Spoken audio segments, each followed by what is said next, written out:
Hello, everyone, and welcome to the second episode of the declassification of the CIA UFO files videos. And we're going to jump right into this.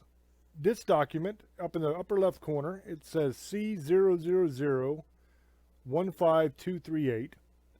And there is a whole lot of this already that is redacted. The top 1, 2, 3, 4 lines are redacted. Underneath that, it says 23210 E2335, I think. I can't make out a lot of this. It's from September of, I believe, 76. Yeah, because here it says September 76 staff. Immediate director, and it's all redacted underneath that. The references are, the first two are redacted. The third reference says 23rd of September, and it's redacted, with personal request to investigate UFO sighted Morocco. So there was a UFO sighting in Morocco on September 23rd. The fourth reference is redacted. The fifth reference is also redacted. And this was approved for release February of 2010. The second page of this document, let's see, we got September 76 staff, media director. This is the exact same,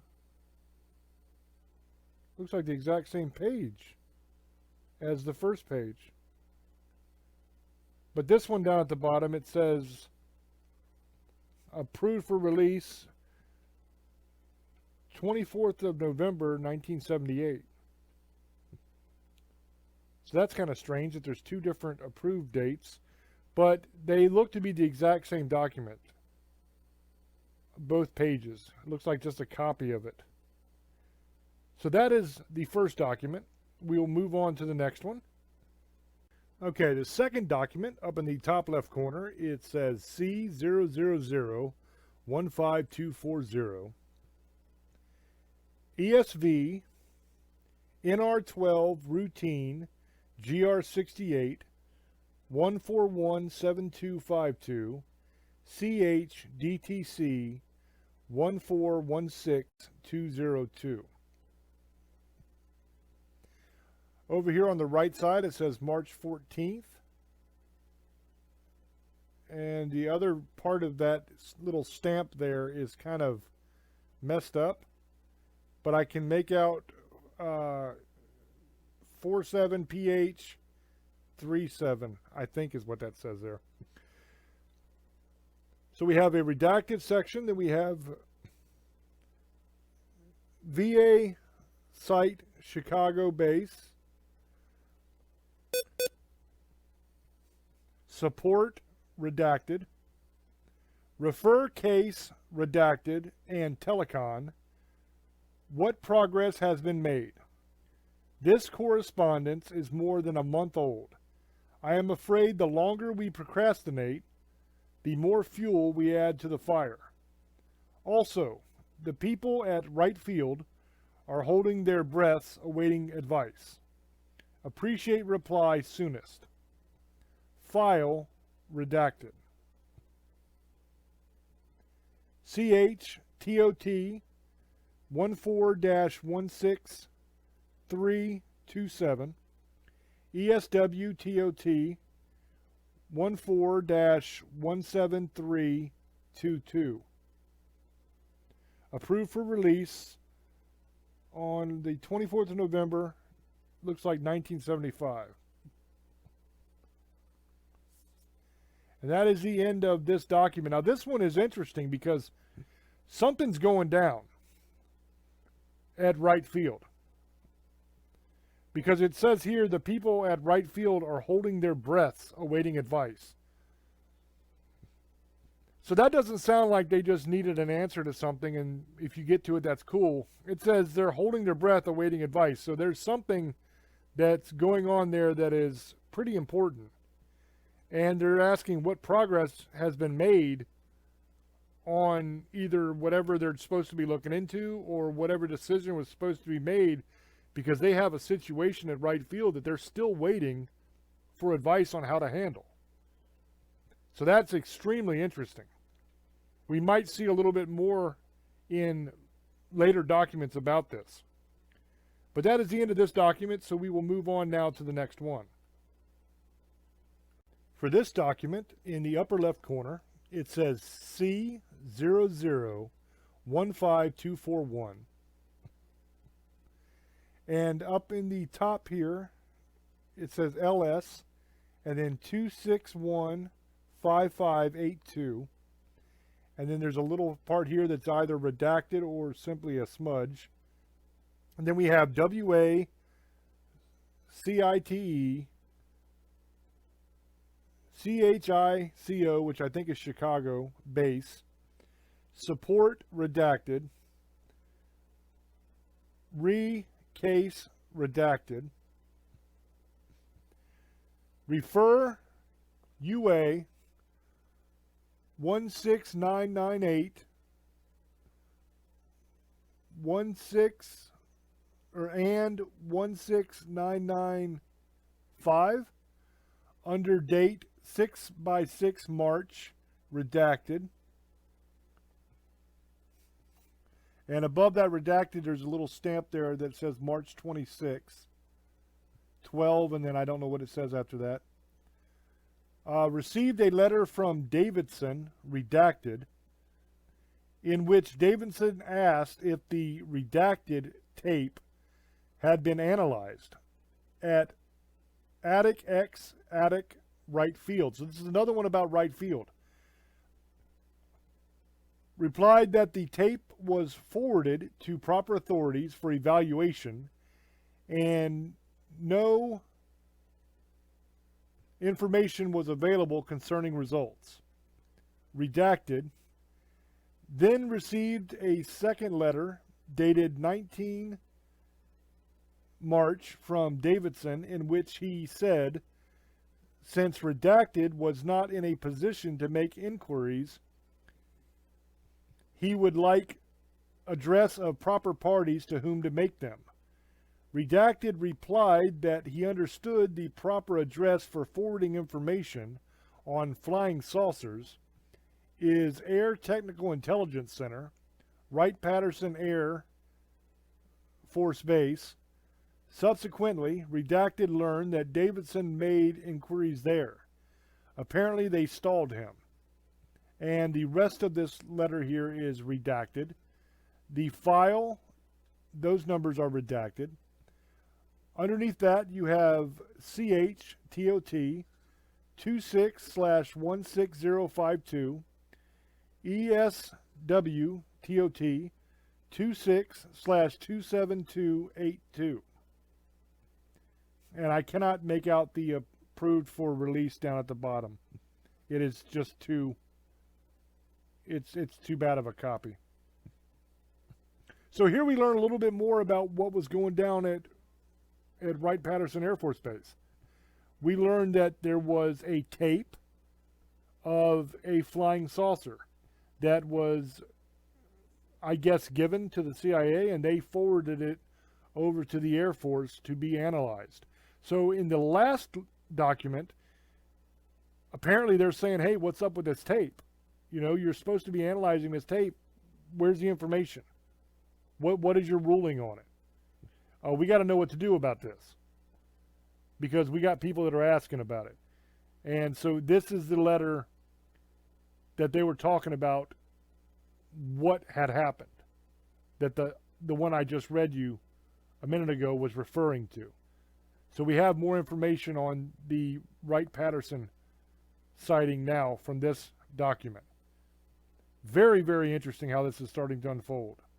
So that is the end of this document, so we will move on now to the next one. In the top or left corner of this document, we have C000-15242, ESW 0513332 maybe? It's kind of hard to make that one out. WACIT Chicago 8731. Scientific redacted. Refer flying saucer letter Leon Davidson. So now we have the first name of this Davidson dude. Case redacted.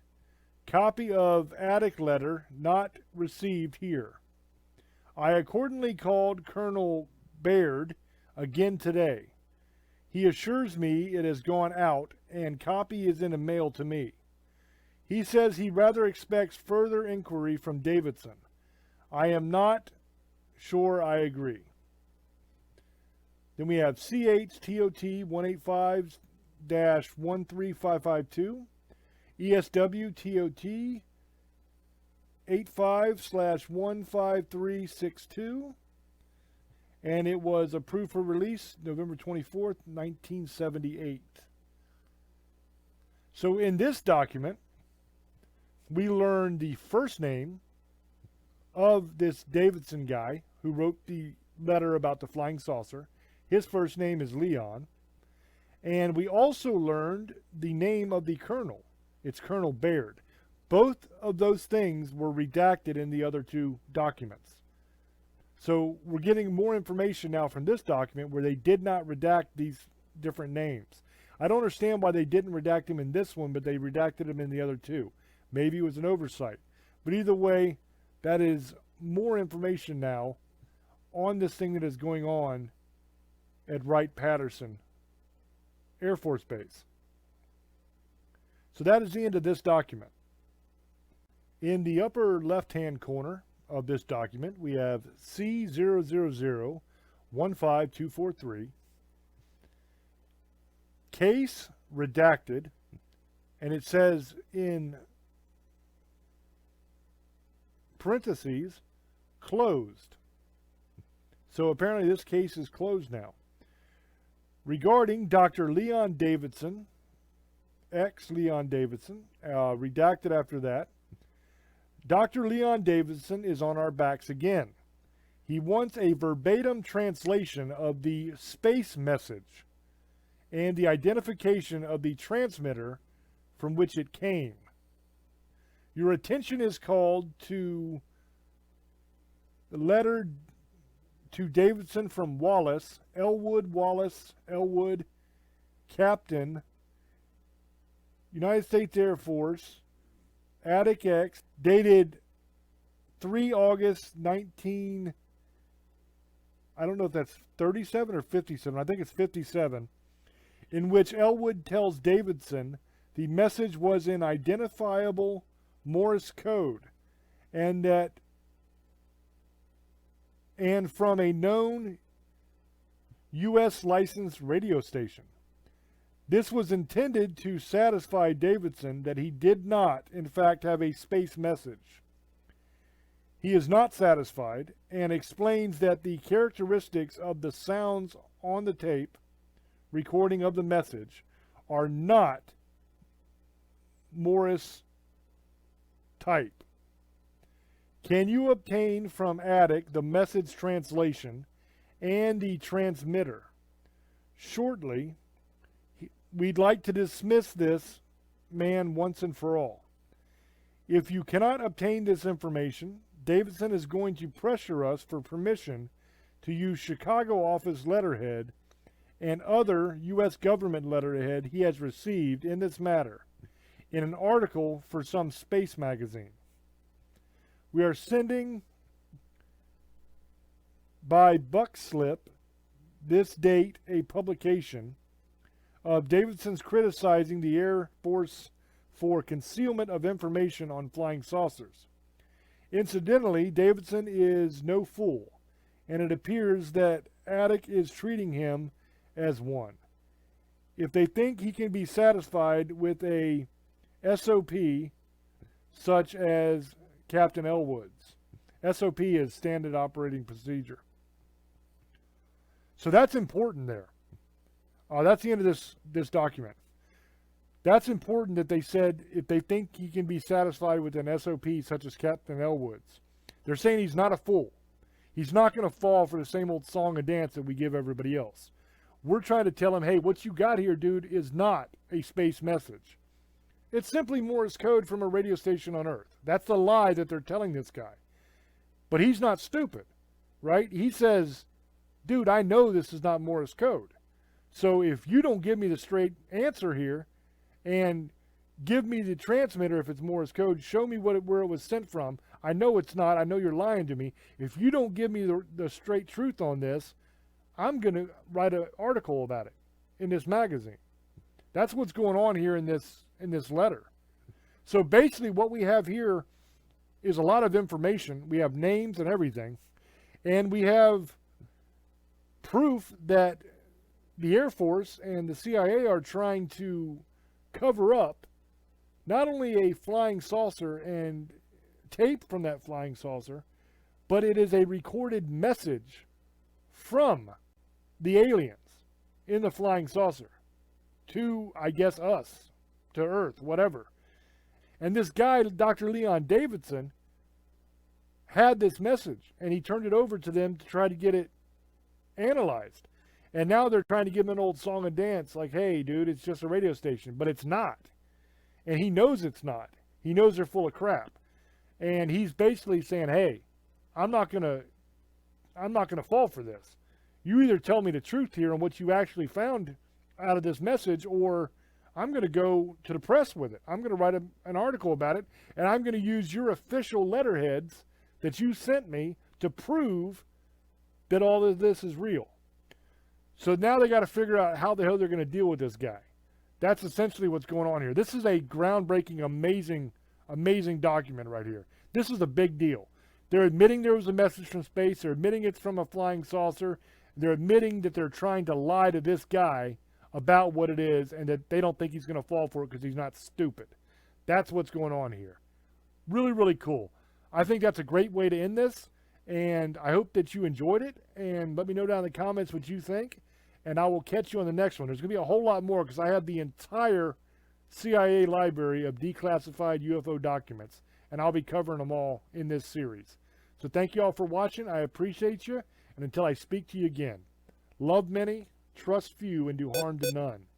God loves you, and so do I. Bye-bye.